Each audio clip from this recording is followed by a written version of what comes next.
GM, welcome to Web3 Academy, your one trusted source to capitalize on the next big phase of the internet. Don't get caught in the hype cycle. I'm Jay Bird, and I believe that digital wearables, NFTs, and blockchain combined are going to change the way we experience the internet. That's why I'm carving a path for doers to confidently build and invest in Web3.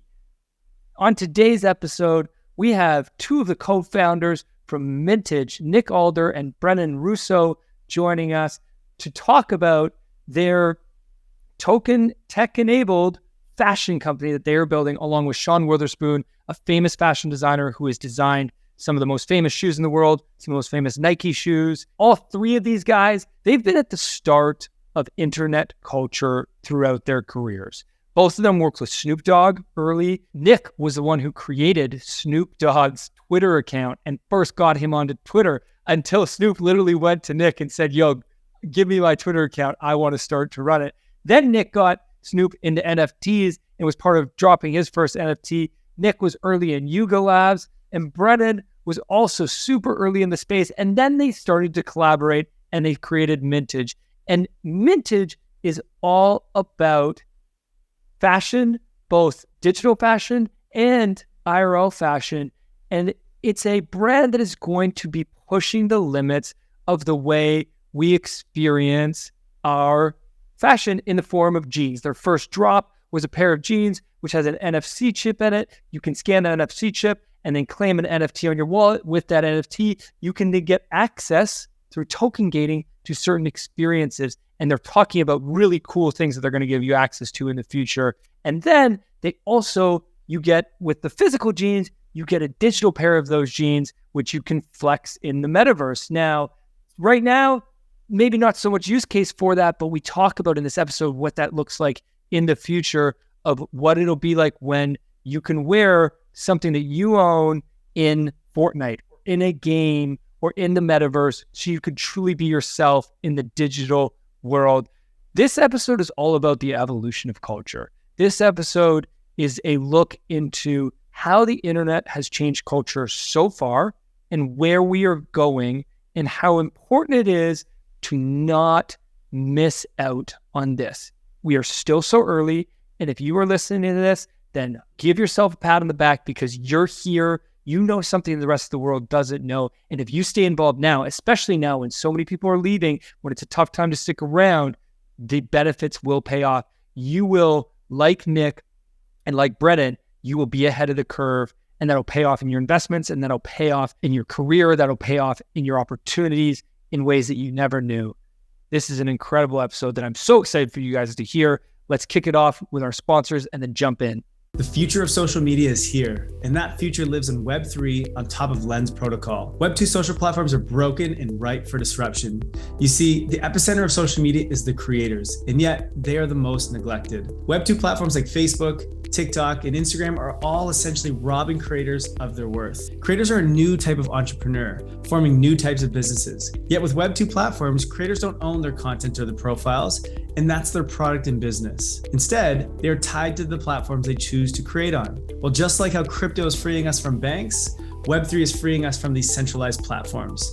On Lens Protocol, creators own their content, own their profile, and even their social graph and followers in the form of NFTs. This allows you to move freely from one social application to another with your content, profile, and followers moving along with you. Lens Protocol enables self-sovereignty for your social graph and interoperability across the internet.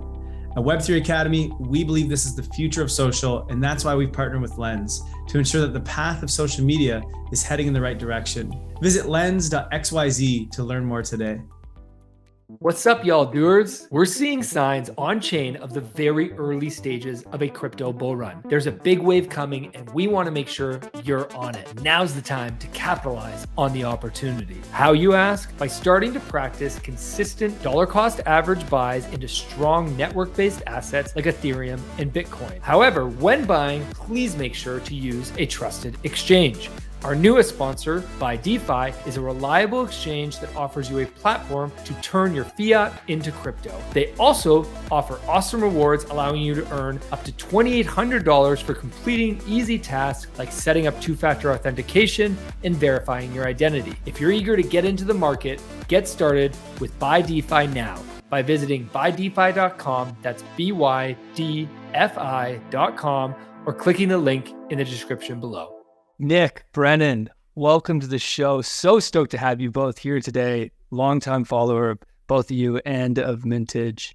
Thanks for showing up. Thanks for having us. Let's go. Yeah.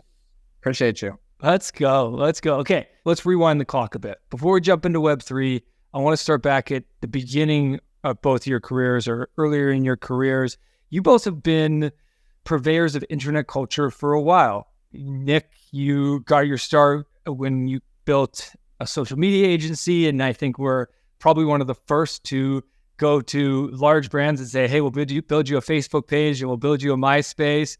And Brennan, you were over at Adidas, building culture at Adidas. Both of you have worked with Snoop, and I know that early on in your careers, which is impressive to me, that you're clearly both amazing networkers as well. So maybe we'll get some tidbits about that throughout the show. But Nick, let's start with you. Start from the beginning of whether it be working with Snoop or the start of your career. How has the internet impacted culture from your view? That's a big question. I mean, internet and culture are so kind of fundamental to my entire career. You know, if I go back and it's turn the clock back, I was a fan of hip hop music growing up. Like, it influenced everything for me, you know, long before the internet and long before streaming.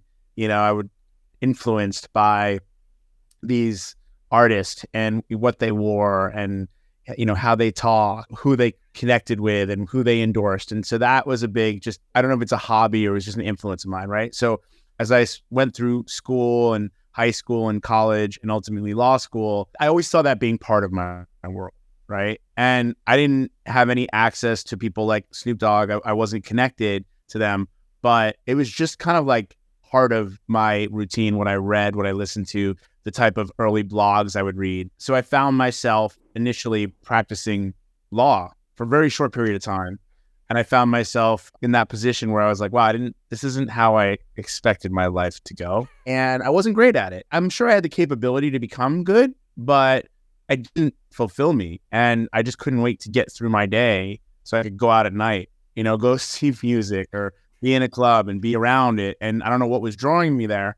And ultimately, I found some opportunities to leave that and move into television production. And I found myself one day on a television show, an unscripted TV show around Snoop Dogg. And that's how kind of we got there. But to get to your question about culture, like, it just has been something that I breathe it, you know, and when things like the internet and streaming and social media have started to emerge, those are the ways that I've continued to expand that connection, has been through culture. Right. So obviously these are amazing utilities, amazing tool sets, but the way that I've really truly engaged with them is through things like style, fashion, music, art, right? They've expanded for me. As back in the day, you know, you'd have to like learn about something through a magazine or a friend, and you'd have to wait a month to get it. And now it's instantaneous, right? So how do you edit all that? How do you go through, how do you filter it, right? And to me, you filter it through curators, influencers, storytellers, and people I think who lead through culture. So it's a very hard thing for me to define, only beyond the fact that thought leaders and the kind of people I reference, to me, like where I play is really in the culture space. So it just seeps in. It seeps in through me through this emerging technology. It's the first time that we had the opportunity to all participate in culture on such a global scale, right? Exactly. We could all communicate. We could all create. I mean, not in the beginning of the internet, but really with Web 2. And when you started your agency, what was it about social media that caught your eye? Like, how did you know that social media was going to be big? And maybe you could lead into, did you have that same feeling with Web 3? And how did that kind of lead you there?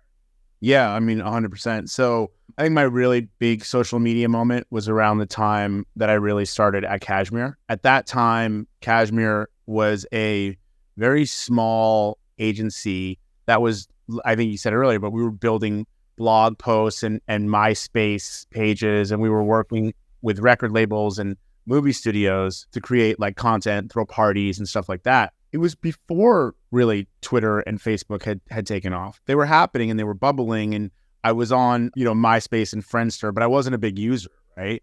And then Facebook came out, and I was like one couple years right above that college group that started Facebook. So it took a minute for me to even get onboarded to it, right? So I'd been playing with those things, but I didn't take them that seriously.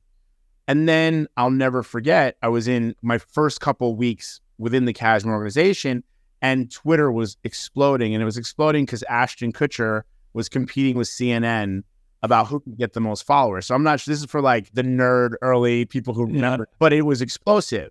And I remember I said to my friend Ryan Ford, who is still running Cashmere, he's amazing. I look him up, awesome thought leader. And Ryan was the former editor of The Source magazine too. So he's kind of like, again, from that sort of traditional culture into the new emerging digital culture. And I looked at him and I was like, hey man, I don't get this Twitter thing. He said essentially something like, nothing wrong with not understanding it, but you'd be foolish to ignore it. And it was like crazy light bulb moment. And I was like, oh, okay. Like I can't hate, I need to now understand this. And I went deep. And that's when I sort of like really started to sort of say, who are these people that are behind these things? The Jack Dorseys, the Mark Zuckerbergs, these people. And I made it my mission to be like, I'm going to get to know this world. I'm going to start to understand it.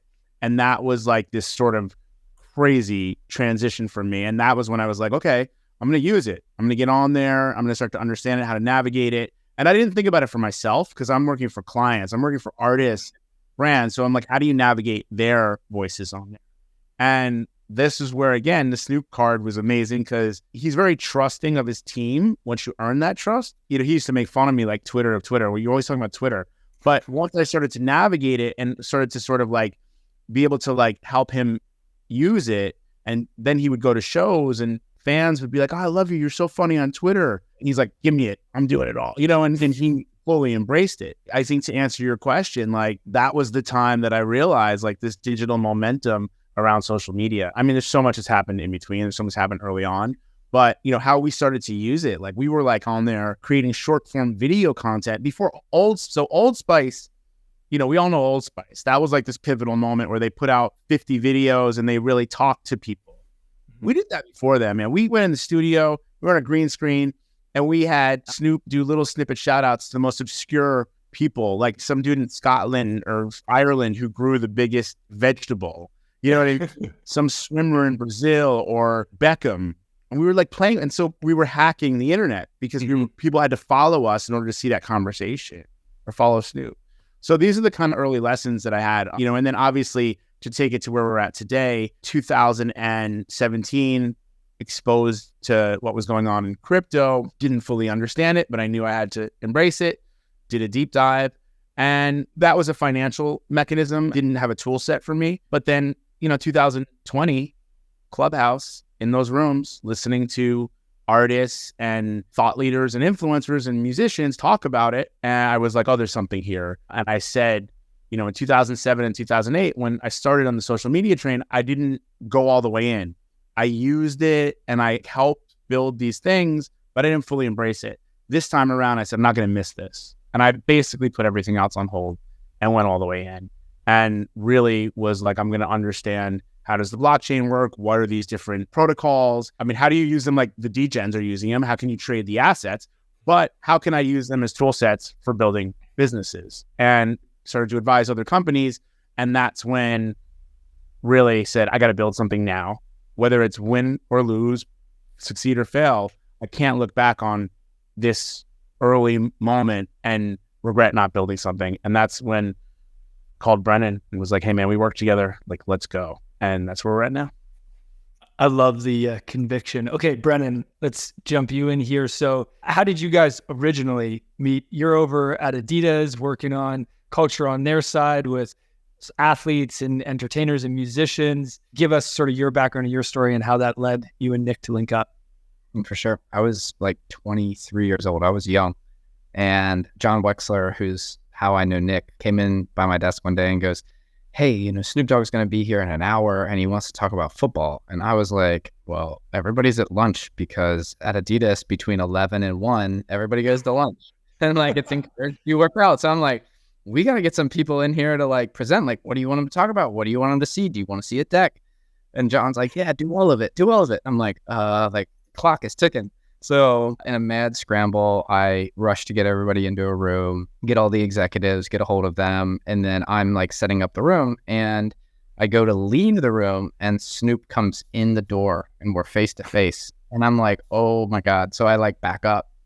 And within like 5 minutes of the conversation, the executives ask him, hey, what should we be doing? And he goes, you should not be asking me that question. You should be asking him. And he turns and he points to me.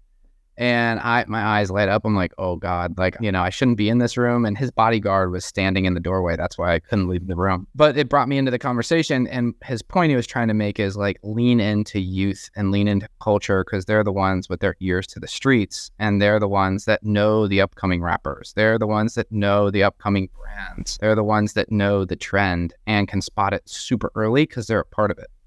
And a couple weeks passed by. People were like, hey, we should do a Snoop Dogg football cleat. He's a huge football fan.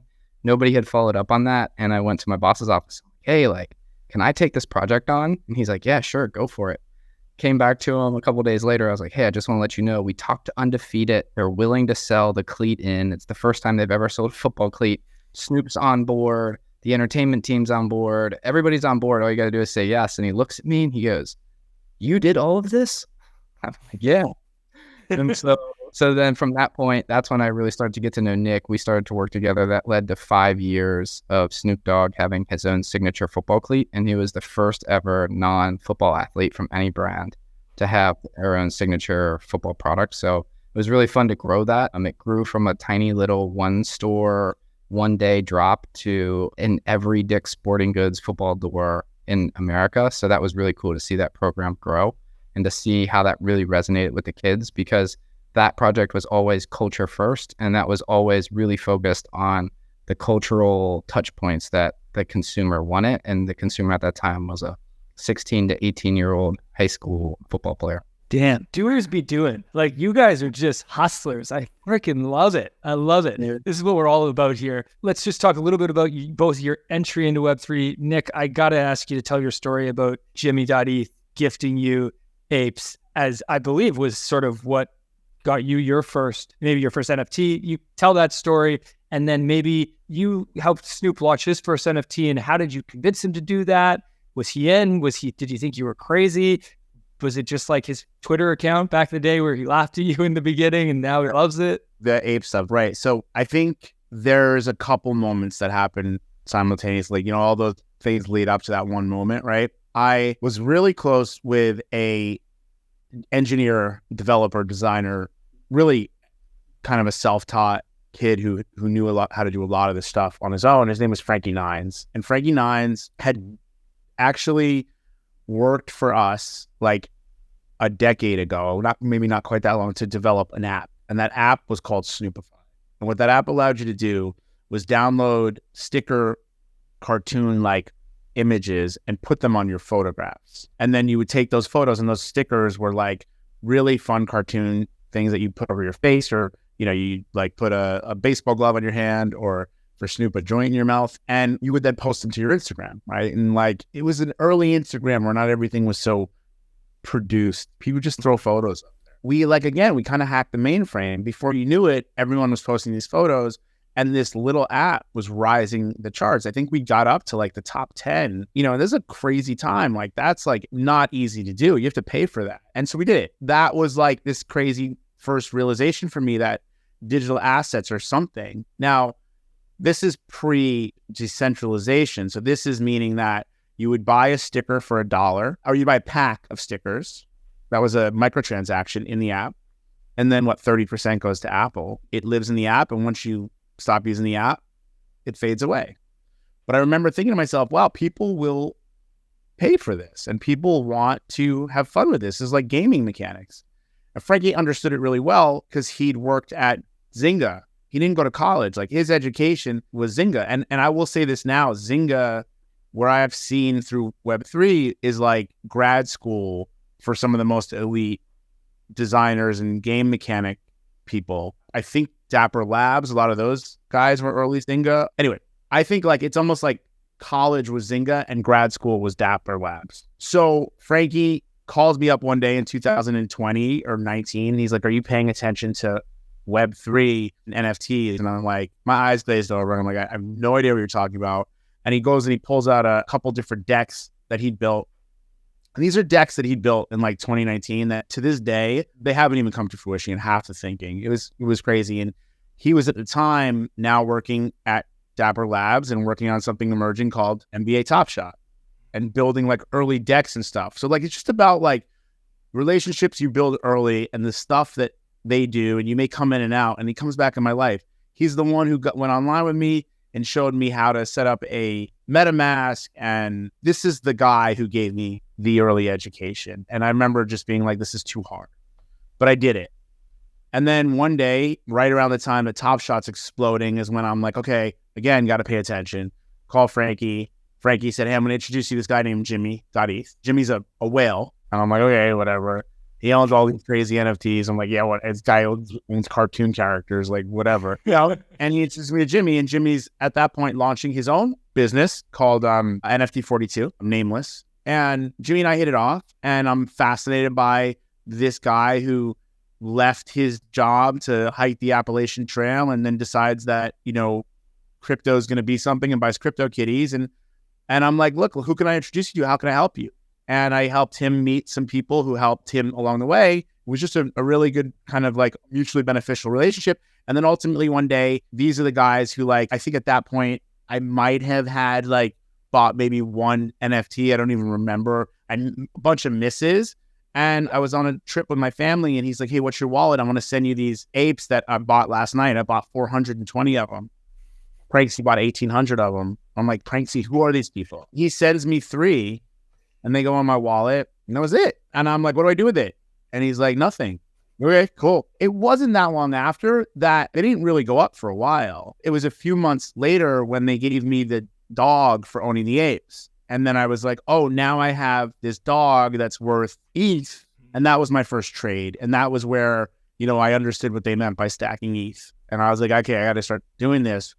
And, you know, again, it was learning by experience. And, you know, after a while, those apes, obviously they rose and the community was built and the early energy was really happening. It was really the most exciting time for this new world. With it came a lot of, you know, then I experienced the haters and the people who didn't want to see it win and the people who want to make it go away, whatever the case may be. But that said, that was sort of pivotal for me. And that put me in touch with, you know, I got to know Yuga Labs and I got to meet these people behind it. And I got to understand their vision and where they wanted to go. And that's when I started to think about, okay, like, you know, how does Snoop and Cordell and how do we get to experience this new gaming mechanic and this new IP game where you can build brands within their brand? And, you know, it was a huge eye-opener.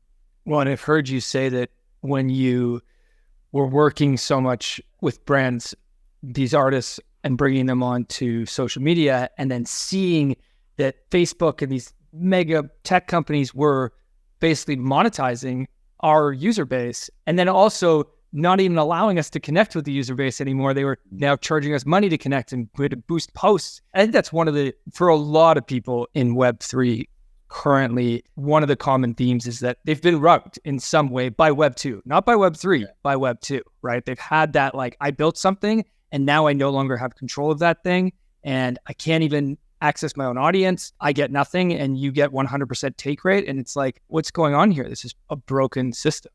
Yeah. And you know, I don't know if it's rugged, but it's definitely business, right? These are businesses. And the thing that bugs me, and I'm a huge like critic now of social media platforms. Now, I think social media is an amazing tool set. Yes, you can argue that it's a race to the bottom and it's lowbrow and it definitely has its problems with how kids are interacting. And we need to solve a lot of those problems. But I think social media as a whole is the first part of the digital revolution that has, again, enhanced our lives in a number of ways. However, again, I'm a huge critic of these Web2 social media companies, and I was so bullish on them. I bought their stock. I was like, you know, and I met these leaders and I got in the room with them and they're all decent people. But when you stand behind this massive business that stock price is everything, all that messaging, all philosophical stuff sold is gone. The thing that really, really bugs me was the way that Facebook went and did it. And the way that they kind of went out and said, we're going to build this world where we connect everybody. But it's not that. It's entirely a world where you have to get in order to speak to any of those people that they've connected you to. I spend a lot of time on Instagram now. Is like the tool that I hate to love. I'm addicted to it. Like I look at it and I have 14,000 followers or something. And as much as follower count, I don't want to say is important. If I'm building a business as well, why wouldn't I try to speak to that consumer who follows me?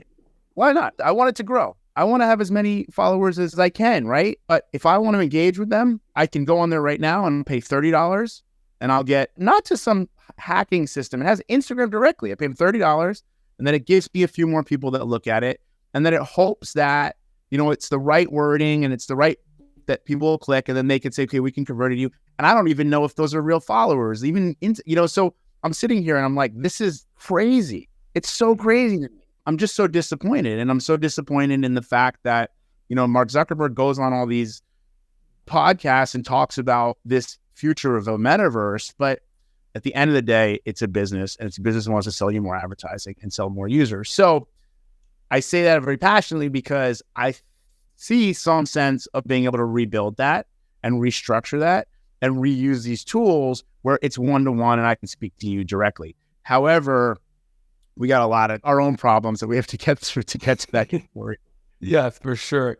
Brennan, what about you? What was your sort of entry into Web3? Did anybody give you any Bored Apes? I did not, but I did have somebody on a trip in Miami that's wearing a vintage crew neck right now tell me, hey, dude, there are these monkeys that I just got given. Like, you should pick up a couple of them. They're going for like $300-$400 right now. And I was like, I don't know about this. And I didn't do it. And so we still laugh about that to this day. But yeah, Nick was the one that helped get me into the whole thing and make my eyes aware to it all. And I think from myself, when I was first learning about it, look, like I'm a product person. Like I'm a product person and I'm a brand builder, and that's what I'm good at. When I was looking at it, I was like, well, this is interesting. Like you can let your apes be used and like make money off them. And, you could put them on a can of soda, or you could put them onto a sneaker or a piece of apparel.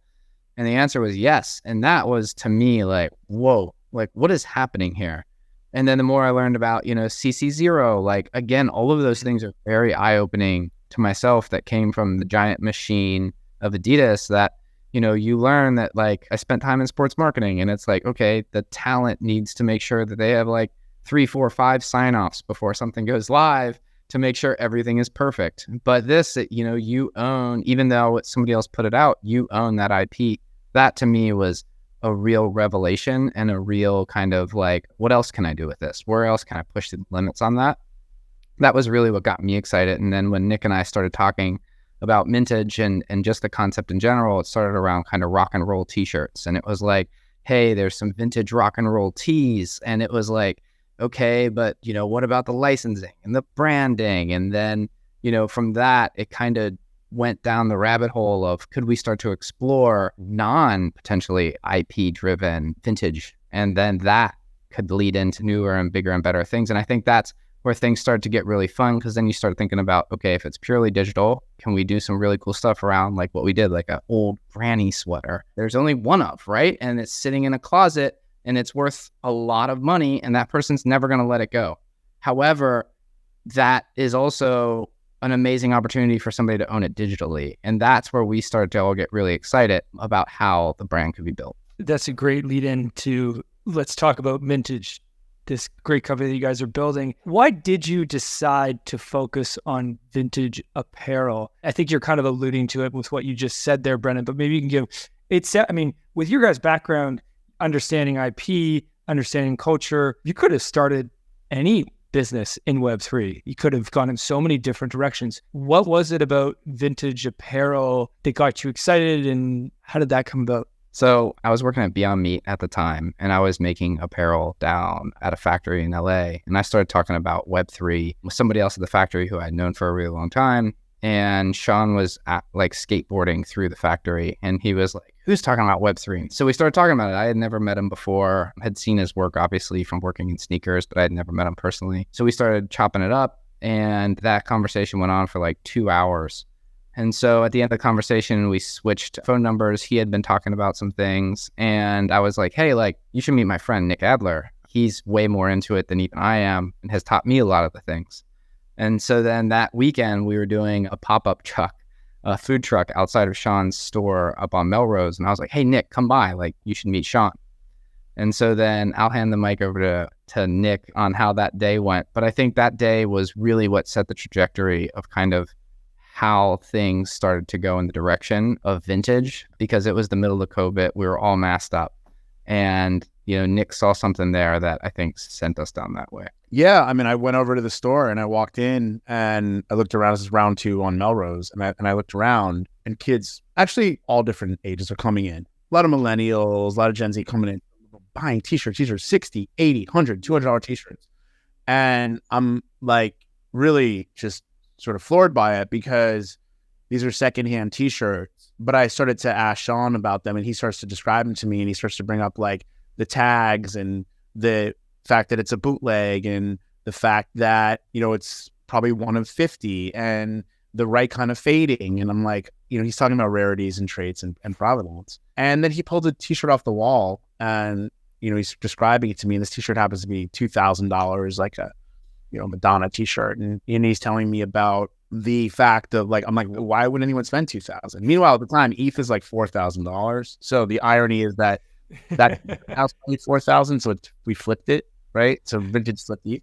So anyway, so just the way he's describing it to me, and I started to think about like, well, if it's a bootleg tee, like who took the photograph? And probably figure that out, and like the artist. And again, this wasn't a solution to make Madonna another $100 because of bootleg merch, but it did make me think about on-chain and establishing the name of the author and thinking about the use cases of blockchain.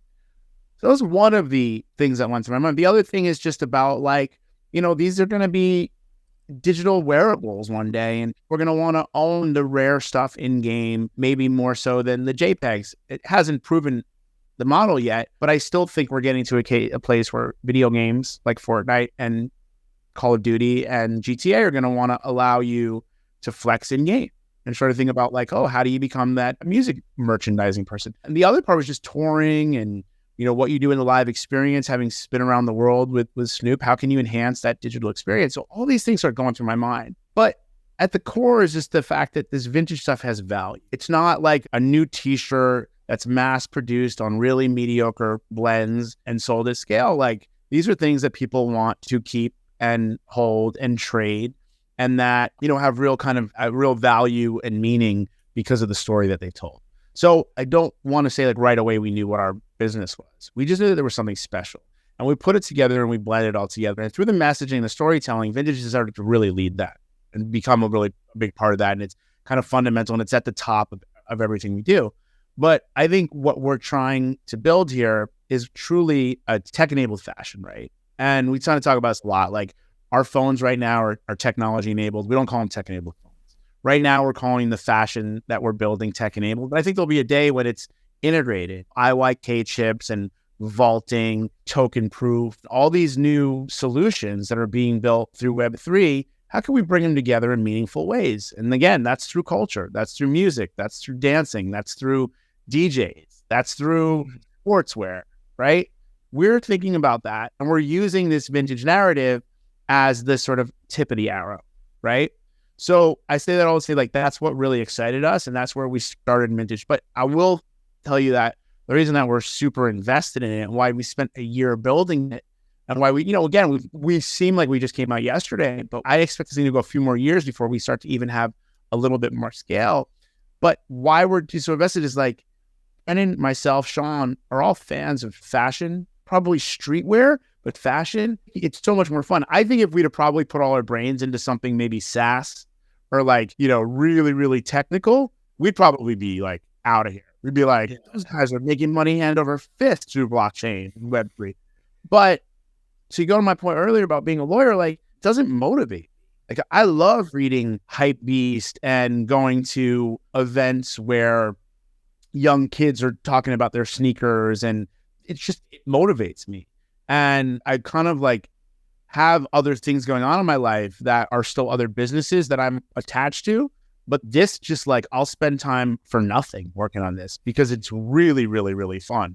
Learning about a secondhand t-shirt and why that somebody bought that in the first place.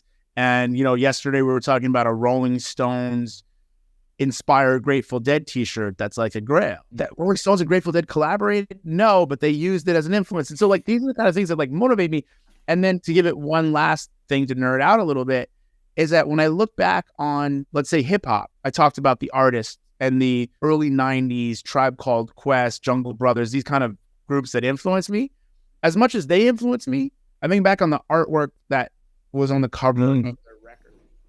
And I think back to listening to those records and the names they shouted out and how those names they shouted out have become friends of mine now, whether it's guys like A&R guys like Dante Ross or producers, whoever, DJ X, Y, and Z. Like, and so now I've gotten to know these people. They're as important to the storytelling as the artist is.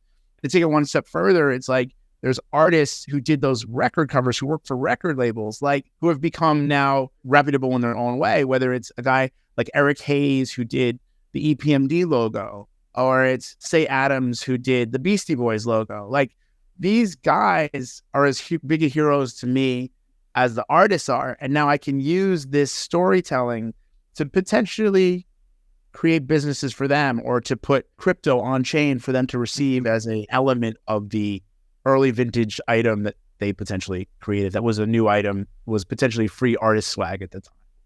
So there are just so many layers, right? So many layers. There's so much to unpack there. What I can see is both of you have an ability to see where the puck is going. I'm Canadian, so I use the hockey analogy. I mean, you can see that. And so you've seen that in Web3. You saw it early on. You saw it in Web2. And I think that all of our listeners also, whether or not you necessarily have that ability, if you're in Web3 right now, especially right now, if you're still hanging around, you know something that the rest of the world doesn't know. Maybe we're not there yet. And you bring up a really good point that you guys both decided to focus on consumer, which is slower, right? Yes, if you went B2B and you went tech and you built something that was more of a platform or more of a blockchain or a dApp, that might have gone faster because it was more focused on the business side where there is more dollars right now. On the consumer side, it's small, right? We recently did a report on the number of people in Web3, and last month we hit a high with 20 million unique people in Web3. 20 million is freaking nothing. Like, we're still... No, but it's inspiring to me that I hear that it's a high, because the media that, you know, I'm sort of trained to is everybody's leaving, everybody's going away. But I know, I'm like, no, the tools. No, volumes are down, dollars are down, but that's because we had this crazy explosion of speculation, which actually didn't make sense. And in a lot of ways, really hurt us, right? Yeah. Because as a result of that, you had greedy players come in and they screwed a lot of us because, yeah, they got greedy and greed overtook them. And then it put a stain on all of us.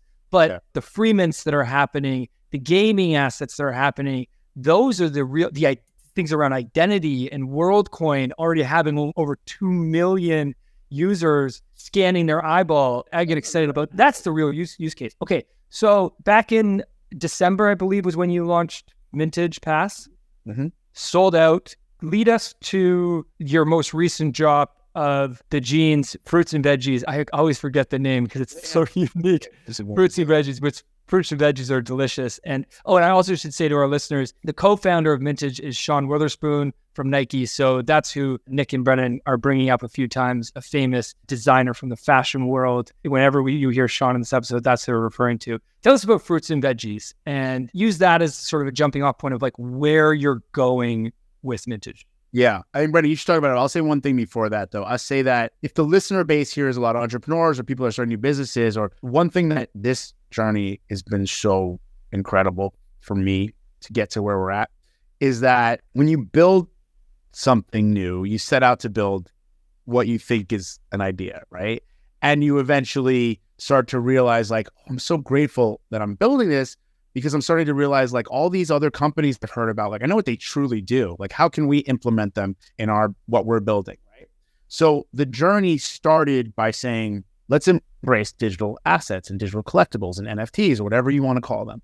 And let's create something that starts as a purely digital mechanism. And when we did that, we immediately realized, oh my gosh, the opportunity is so much bigger and there's so much more to Web 2 and how you go back and how you attach it and create physical. So the journey really started as a pure Web 3 journey, but it's truly become a brand building journey where Web 2, Web 3, Web 10, they're all just sort of technological mechanisms that we use to build this business. And to go back to what you're talking about, the volume and why it's so excited to hear about like the new users and the 20 million. And again, super early, but still growing fast is so exciting because like I got a little bit bummed when people would be like, oh, you're still in Web 3 or Web 3. And I'm like, this is the first time I've ever realized that people are like, it's a technology.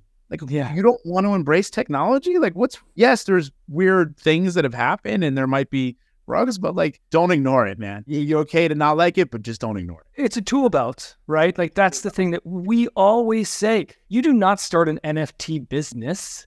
You start a business and you use NFTs as one of your tools. That's a great quote. I'm going to use that. I remember we had an early call with one of our advisors who Nick and I both looked up to over the years. And he looks at us and he goes, I trust you guys. This idea might not necessarily work, but you guys are smart enough to figure it out. And that's the key, right? Is what he was meaning by that is like, when you're an entrepreneur, you start out on a journey and you go with the wind a little bit from time to time. And if you see a trend, the cool part is you're like a little dinghy in the sea. Like you can course correct and go, versus when you're at a big ship, you got a lot of stakeholders that need a lot of approvals and you can get to the same spot the dinghy is, but you might get there a couple months after. So I think that's what's really exciting is like we can see a trend and we're small enough and our team is nimble enough, but also we're well equipped enough that if we see a trend, we can go and attack it, which is super fun. But how we kind of got here, we started out, we did the Vintage Pass. And the whole part of that was, everybody we talked to early on, they were like, hey, like 1,000 people is a community. 1,000 people is a solid amount of people that will have your backs. And, as you grow, you reward that community and you build that community. So that's what we started out with. And the Vintage Pass was always core to everything we were going to do in the future. And still to this day, every conversation that we have around any idea, how is the Vintage Pass community? Like, how are we going to engage that community and make sure that they get a reward in some way, shape, or form? So that's what we first did. And then what we went down the road of is how do we do digital clothing? And it was purely digital. And at the time, there were a lot of people in the market doing physical and digital. And we really felt like we could create a compelling digital-only offering. One thing that was unique about vintage is when we set out on this, it was, okay, so vintage clothing, the uniqueness about it is that the rips, the fades, the tears, the stains, all of those actually add value to the garment.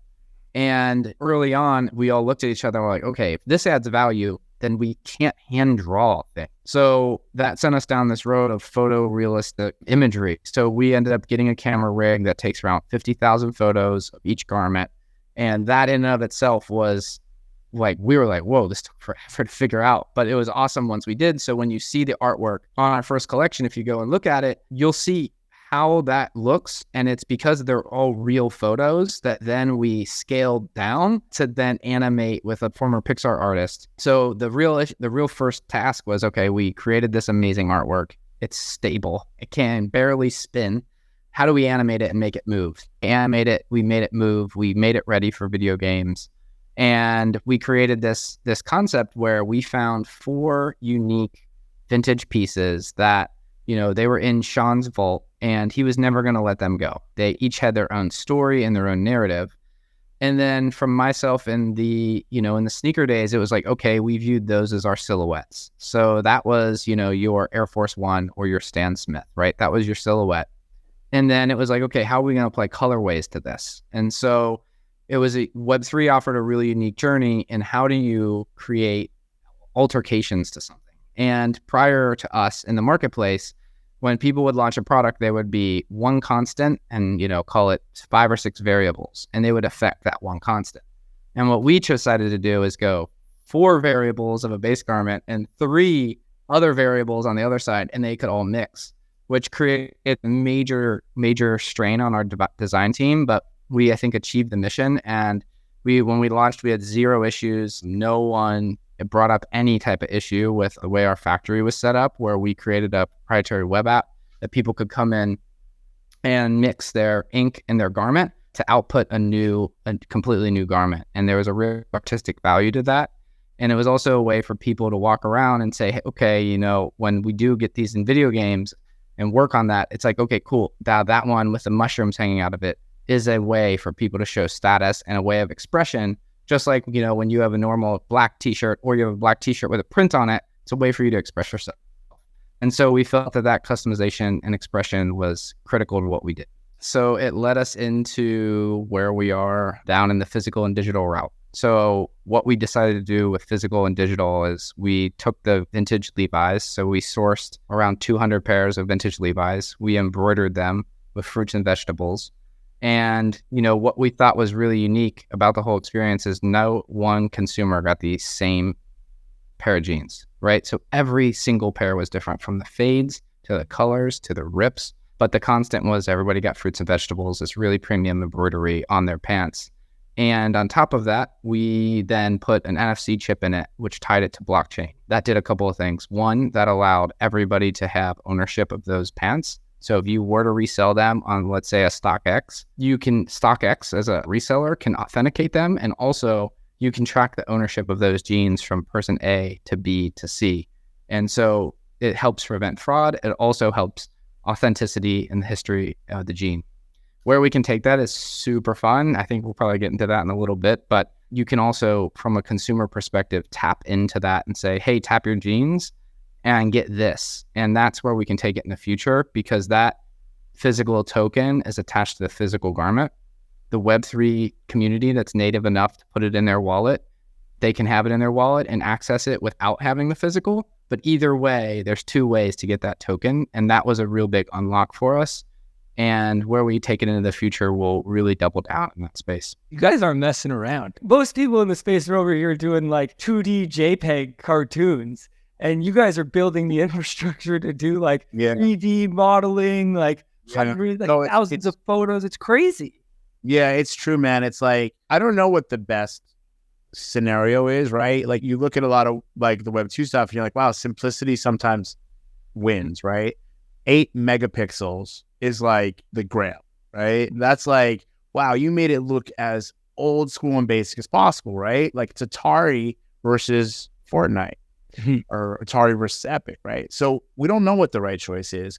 We put a ton of work into our assets, into the wearability and the functionality, but we're not there yet where people can put on a really cool, highly designed digital like jacket, for example, and make it be the most wonderful gaming experience. We wanted to work with artists, like designers. We wanted to give them a palette to create really cool digital things. We wanted collectors to go, oh, wow, I own the Sean Witherspoon digital jacket, or I own the Don C, or whoever designers in our world, right? So that's something that I feel like we've started and we're going to continue to develop. But while we do all that, the physical product and where we're at in terms of the utility of physical products, like that to me is where in this bear market, we can really build right now. And we can give people things that they can touch and feel and that they can experience. And then hopefully the technology just enhances that, right? So I say that, I'll say like the fruits and veggie jeans, which for anybody who's new or listening to this, you know, you go online, go to our Instagram, go to our website and look at the video content and look at the models and look at the experience there. Like we want to build a brand first that people want to rock, that people want to wear. Here's my logo. This is our logo. This is like, I love it. You know, I want people to wear it. I want people to, but like, that's number one, cool and aspirational. Then we want you to go, oh wait, my phone touches this thing and all that infrastructure and digital stuff they've built, I can play with, or that gives me room to do these things. Like all these things are just part of this big journey that we're putting together and we're shaking up. Yeah, there's so many layers to this from the provenance side, which really lines up with, as you said, with vintage of, can you prove who the original artist was? Can you tell the story of who's owned this and what the history of it has been? A great example of that is Breitling, the watch company, I didn't even know this until recently. They have started doing NFC chips in their watches, and they have over 400,000 claims of their NFC chip of their watches. So like not everybody who's buying those watches is doing it, but that's huge, right? And I didn't know that. That's incredible. Yeah, like, that's huge, right? And so you have that line. Then you have the physical product. And I think, as you said, you're going in that. And then you have now I have a token because I own the physical product. And I want to talk about, Brennan, you're teasing, what does that token do and what can that do in the future? I think I always say token gating is, I don't think we fully understand how massive that's going to be until you use a token to access something. You don't really get that. And then you also have this whole metaverse thing, which like I want to talk about where you guys see that going. And then Apple launches Apple Vision Pro and like, okay, how are we going to get there? And I've watched your videos of Nick, you walking around with like the jeans on the metaverse. And it's like, holy shit. But then at the same time, not a lot of people are there yet. So, okay, let's go with the token. I think two things. One, from a pure token perspective, we're launching a mintage, like we launched the Mintage Market, which is essentially our website where you can go and get our products. One thing we're going to start next week is monthly vintage drops. So you'll be able to go on and get just pure vintage. They are not chipped, but they are hand selected by us. And we want to provide our pass holders access to them at a very steep discount. So what it is if you have a Mintage Pass, you can go onto our site, you can add it to cart, and it's just going to say you must have your Mintage Pass to add to cart.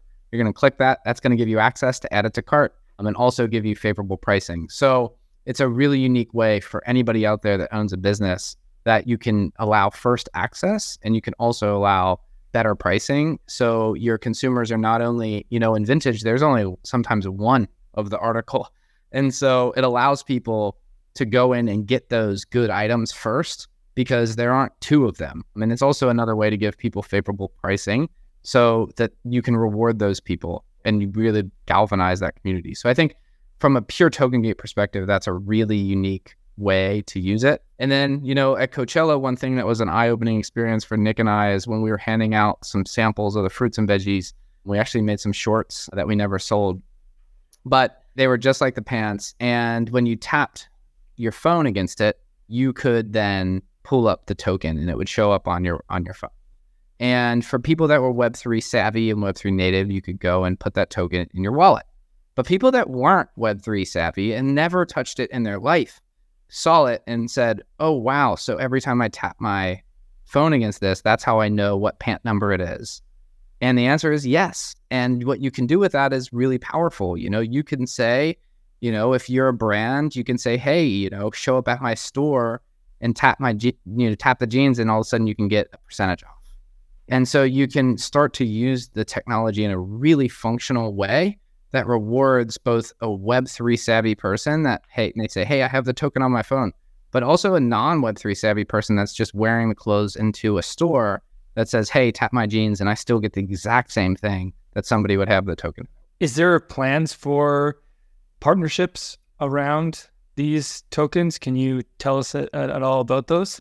Yeah, I think there's a number of conversations that were happening. There's a number of products we're building. To go back to that early moment where I was in Sean's store and we were thinking about music merchandise, like music is incredibly fundamental and we have amazing artist relationships. So there's two artists that we're talking to now in different genres and thinking about different experiences. With one artist, can we release a limited series of merchandise or a collection, and you tap that collection and it gives you, the owner of that product, like special access or a listening session. And for another artist, it potentially gives you some new music to listen to and creates your forever part of that community that artist is building. And if you trade it, it goes with that. It's soul bound, right? Like this, everybody's talking about with the Louis Vuitton.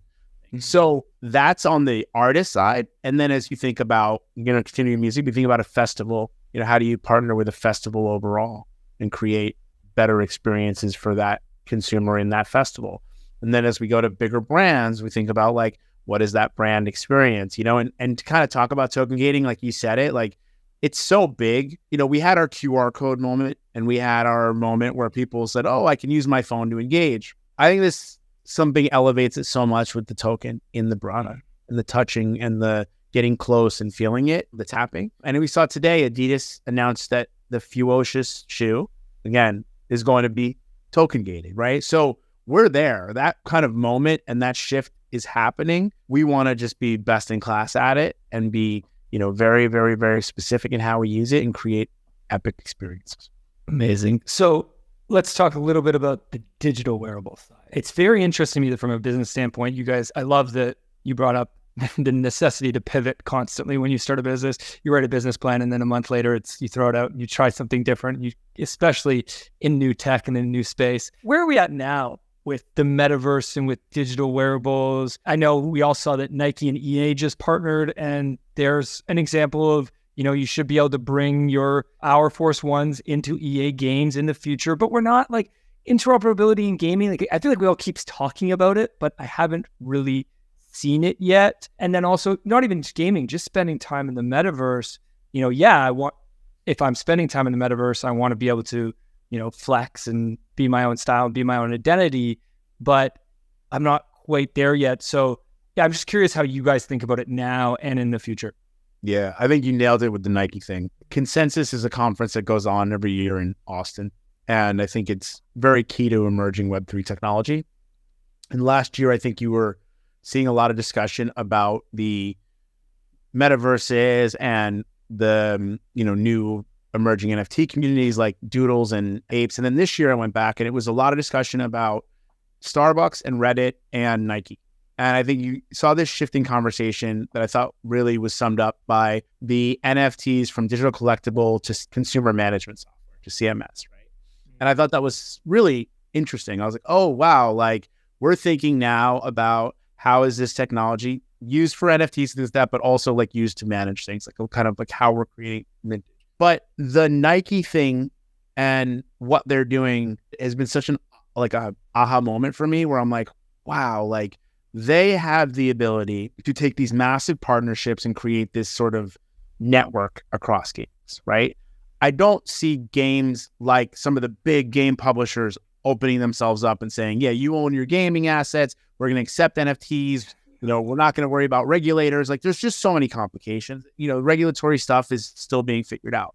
But for Nike to go out there and to do that is so powerful. And then for me to just extrapolate on that and think about what Nike's doing, I'm like, I just get really excited because I'm saying to myself, like, oh, okay, like maybe Nike allows Mintage to distribute our assets through them. Like maybe I don't know if EA cuts deals with everybody, but EA may say, oh, okay, you're part of the network. The Mintage jacket is now wearable in the FIFA or Madden. I always think about the sports one. There's a lot of examples over the years of sportswear in games. It's not the first time. Like they've done partnerships with those games. However, this idea that you can now go through Nike.swoosh, buy something, maybe there's a physical to it, but it's in-game playable. It's just so crazy. Like it's so amazing. And that's super, super, super important to us. So I want to stay close to Nike and what they're doing. I want to build those relationships with publishers independently and hope that they say, yeah, we want to do that, collab with Mintage and that designer you're working with. So that's one experience of I think how the metaverse, if we're calling it that, connects to these digital assets that we're all building. To go back to your questions about the metaverse in general and the idea of the metaverse, it's such a big title with no real definition. And I think yes, Facebook changed their name to Meta, and that was a big shift and a big sort of wow, let's go moment. And companies like Decentraland and my friends Sandbox and Yuga have all, said we're going to build something that we hope in a few years people are going to come to and engage with. But it's so early, right? So the excitement around NFTs allowed us to jump in and want to buy these things and hopefully buy early real estate in normal terms. Like I want to buy South Beach in 1960, right? It's going to go up and down, up and down, up and down. Crime will come, inflation comes, people are going to move and move out. But if you hold it for long enough, you hope that value goes up and you hope that those neighborhoods, so I think that's, when you think about the investment side of it. But in terms of the builder side, there just has to be great use cases, has to be great experiences. Traditional gaming has built those technical metaverses. They're central, they're owned, but in Roblox and Fortnite and Grand Theft Auto, they are it. If you're a developer and you can plug into their APIs and you can build your own little world within their experiences and you can create game mechanisms there, you can already make significant amounts of revenue. Now, you're not going to take 100% of it. You're lucky if you take 50% of it. But that whole experience, if you're savvy and you can do that, these are true metaverse experiences. So, I say that all to say, like, we are just so early. And if you want, like, hopefully Mintage and Nike and Starbucks and 9DCC, whatever, we can all create these early solutions and these Web2 publishers start allowing us in. But, I think the real breakthrough will come when it's in a decentralized platform and it's through a blockchain network and there's trading and there's interoperability and there's scale. For now, I think we've been set back a little bit because, to your point earlier, there was a lot of hype and a lot of like insane pricing and it just sort of got ridiculous. One thing I want to say on that whole topic is one thing I thought was super interesting is like, I am the biggest Apple nerd you will ever meet. Like, I love it. I watch all the presentations from start to finish. I've done it for 10 plus years. I love it. I think one thing that was super interesting to me is I had been waiting for the moment when they revealed the goggles like so many other people. But what was eye-opening to myself is how they did it. And it didn't surprise me, but I thought it was interesting that Apple did what Apple did, which is they were vertically integrated. They keeping it in-house. And I think what I took away from that was two things. One was the little glimmer of like, if you talk about skating to where the puck's going, is when you're talking on FaceTime with that headset on, you're not talking with your regular face. You take your iPhone and it sends a LiDAR photo scan of your face, and then the cameras on the machine then talk, right? So then that naturally leads itself to, okay, then people are going to want to accessorize themselves with their clothes, which then opens the door for digital clothing in their space and in their ecosystem. Building off of that, what I think is going to happen, which is super interesting, is that technology is 5 years ahead of what a lot of the other competition and specifically the traditional game makers are going to be at. And so for them to competitively compete, I think what'll have to happen is they will have to pay attention to people like Nike.Swoosh that say, hey, we're going to buy our products and integrate it into game, because they'll have the consumer base that'll demand that wants their shoes to be used in Call of Duty and in Madden and in 2K, and they want to buy it one time that spans across those things. And I think that's super interesting, because if you're a traditional game that's on a television and Apple is attacking that TV audience, with their headset and their hardware, that's going to be super interesting, because those traditional games are going to be reeling a little bit, because best believe that headset is going to create a whole new gaming experience. And it's going to be a little scary for those game makers that make traditional games. Now, we're talking 10 years from now that it'll actually probably come to fruition in terms of scale and mass. But the groundwork for that. And if you look to where the things are headed, I think you might actually see the traditional game makers make that play into a blockchain or a more Web3 style purchase system that then works across multiple platforms, and they come together to share those digital assets and revenue. I love that. I don't think it is 10 years away, only because of composability and interoperability.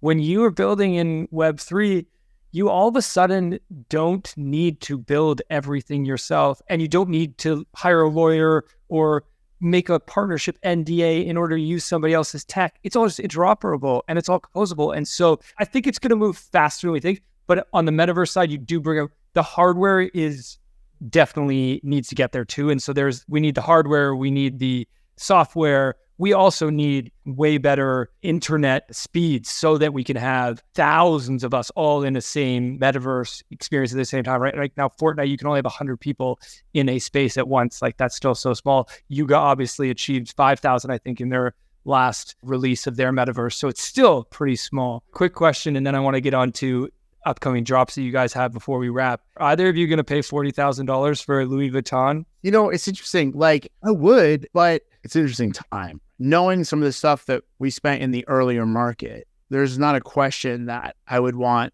to have something that really has that value to it. I don't know enough about it, right? I don't know enough about what it comes with. You hope that what that $40,000 thing that they give you is that it does provide something of real value beyond it being for somebody who's really wealthy and wants that status or that flex moment. So I don't know if I take a bet on it based on that part of it. Like, I'm not someone who needs to have a Louis Vuitton symbol on me. I love Louis Vuitton. I love Louis Vuitton. I love quality. I love it, but I'm just not someone who's like, I need that Louis Vuitton thing. Mm-hmm. That might be what the person who's buying that is spending for it. There may be something within it, and they have to be very careful about what they promise based on the regulatory stuff. But there may be something in it where you're like, wow, you did it. You bought the 40K Louis Vuitton thing, and you now are a holder of something of incredible value that will be, I just don't know. It's the same way that I feel like someone thinks about a piece of art when they buy it. I either want to love it and it's in my house, or I'm buying it because in the future, this is a real smart investment for me. I'm very excited that they do it. I know a lot of people want to hate on like a big brand making a move or high fashion or how it's influenced or what that kind of stuff. I'm super supportive and I'm excited to see what they do. Yeah, for me, I think it's super interesting. That my takeaway from it, which I thought was eye-opening, was that it's soul-bound. Yeah. So that means then the things that are coming with, they would probably expect to have inherent value that then people can, if they do want to trade and make their money back, they can do that off of what's to come. But I thought it was super interesting in that regard that they made that play. To me, soulbound was all about certifications and some sort of verification. Like it's your ID is soulbound, your driver's license is soulbound, those things are soulbound. But selling an NFT that's soulbound, very interesting. I thought the same thing. Okay, I want to talk about your upcoming drops before we wrap up here. But I actually just had one question that came up with the fruits and veggies collection, and maybe with future collections. What is the process to get the physical? Am I buying the NFT and then burning to get a physical? What's the process you guys are using? I think one thing that we've seen a lot of companies doing this, like whether it's burning, experimenting with the different mechanisms of using the tech. And I'm just curious how you guys think about using the tech and combining that digital and physical. So we set up a website. You go in, the inventory is sitting there. It is not a pre-sale. That inventory is sitting there ready to go. You go in, you connect your wallet. So what we do is our pass holders get first access. So call it 24 or 48 hours. They go in, they have first access, add it to their wallet, connect their wallet. Once they connect their wallet and it says, yep, you're good, you go through a normal checkout process where you can punch in your credit card, punch in your shipping address. We do also take crypto, so you can connect through Coinbase Pay to take crypto. And it goes through like a normal transactions. You get email notifications about where it is and when the delivery happens. And it usually ships in 2 to 3 days. So it's a super, super streamlined, easy process that we created to make it less friction as possible for everybody involved. We've stayed away from the burn mechanism. Mm-hmm. We kind of wanted everyone to have both, but there'll be different tool sets we use. I mean, in some cases, we'll sell an Ethereum NFT up front, and that is claimable for a physical. And then when you get that physical, you'll then tap your physical and get potentially an ETH or a Polygon-based NFT that I technically would say is soulbound, right? Isn't that the same thing? You can trade it, obviously, but there's not a word for following the physical garment. Can you only tap once? No. Could I come up to your jeans and tap your jeans and then? Yeah. So it's a good question for IYK when you speak to them. But again, technology's early, right? We love IYK. We think that chip's amazing because we use them. But what you do is you tap it, you receive that NFT, you can claim it. However, you still, as the holder of those jeans, at the end of the day, have to go back and tap it again to essentially claim back the NFT. Mm-hmm. So there's still mechanics that have to be developed here that allows people to sort of take things, but not own it, right? So again, I don't want to get too deep in the weeds. Okay, let's talk about your upcoming drops. What's coming next on Vintage Market? Yeah, a lot coming. So obviously we have the denim jeans that we did, the Fruits and Veggies jeans. We have sampled a jacket for our friends and family. Now we're going to start to release these denim jackets into the wild. There's a free claim for our friends and family, and then we're going to do a broader sale for people. And there's different versions of a jacket, but we're really excited about that. People love it. And then from there, the thing that I'm most excited about is called Patchwork. We have partnered with 11 artists, and they're each working on their individual patches. And those patches we will release. And those patches will be, something that'll have a digital version of themselves, an NFT or a digital collectible. But what I'm excited about, and we haven't fully announced this yet, so giving you kind of some early alpha here, what I'm truly excited about is the fact that we're celebrating a physical drop. You're going to receive immediately that physical art piece from somebody. And you're going to have the Ethereum-based NFT to go with it that we hope is valued and traded. But we really want to celebrate that physical sale and what you do with that physical component. So that's something we're planning for later in July, early August. We'll have more announcements on that soon, but that's what to look out for. And then you got next week, you got a little vintage drop. That's our just pure vintage drop to our community. That is, it's super, super limited, and it's handpicked and curated by us. And it's like just pure vintage at a really amazing price. So somebody wants to get involved. What's the path they should take? They got to buy a Mintage Pass? Pick yourself up a Mintage Pass, and that's kind of the key token to our world. Yeah, I would even say beyond that, like, engage with us across social, right? So as you probably know, like, Twitter's for those who are deeply in it and want to like be part of the really kind of Web3 culture of it. But we're a brand we want to be Instagram. You know, we want people to look at the content we're putting out and learn from us, share from us, and be influenced by the stuff we're doing. So follow us on the social platforms. It's MNTGE_IO on most social platforms, Instagram, Twitter, TikTok. But, you know, from there, once you've experienced it and maybe gone to our marketplace and maybe you don't engage in crypto and you want to use dollars or fiat, then you can go to our Mintage market and you can purchase our physicals and do that. And then when you want to get a little bit more involved and be early and be part of our community, you go to OpenSea and you purchase a Mintage Pass. There's 2 passes. There's a day 1 pass. I think there's 1,400 of them. And there's a friends and family where there's 100 of them. And you purchase those. Each has a different kind of qualification for it.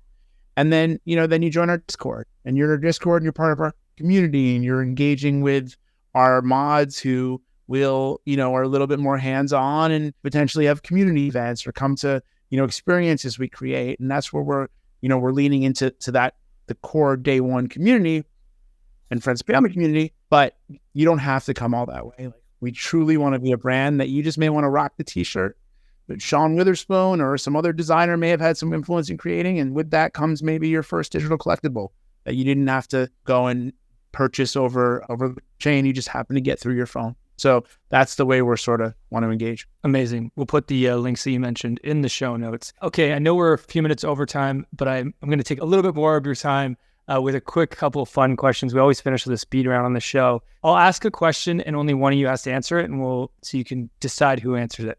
First question, what's an NFT you'll never sell? My punk. Oh, you've got a punk too. Damn. Fuck. Brennan, you answer it too. What do you got? Yeah. Oh, I love my dead fella. I love my dead fella. It looks just like I've been looking. I really want to get a dead fella. It looks just like you. got like a man bun. It's great. Okay, sweet. A must-read book. I would say Shoe Dog by Phil Knight. Yeah. Mine's Never Split the Difference. Cool. Chris Voss. One thing you bought recently for under $100 that brings you joy. Athletic Greens. Like right there. I love it. Mine is a Zip Zinger cruiser skateboard that I bought for my 9-year-old who's a little shredder, but like I just get so much joy about watching him on a cruiser. It's the coolest thing. It's $125, so it's over, but I'm I don't know, man. It just feels like 1970 California living. And just proud dad too. Yeah, proud dad. To Exactly. see him shredding, like, Exactly. Okay, last question. You're both answering well, so let's go with you both answer this one. This one's a tough one. If you had a billboard that 1 billion people were going to see, what would you write on it? I would say be kind. That's it. Mine's There's Always a Better Way. Find it. Nice. It's a Thomas Edison quote that I always think of. Unreal. Guys, thanks so much for the time. Super excited to continue to follow Mintage. I think I got to pick myself up a pass at the end of this. Really, really appreciate your time. And let's keep in touch. Let's do it. Stay in touch. We'll keep building. Thanks for listening in, everybody. Have a great day. Thank you for listening to Web3 Academy, your one trusted source to capitalize on the next big phase of the internet. If you enjoyed this episode, please share it and subscribe or follow so that you don't miss the next one. While you're at it, there's a link in the description for our free newsletter where we provide timely and relevant Web3 insights so you can confidently build and invest in Web3. Make sure to subscribe today. One final note. This podcast is for educational purposes only, and nothing we say is financial advice. Crypto and Web3 are risky, and you should never invest more than you're willing to lose. Thank you, friends, and see you in the next one.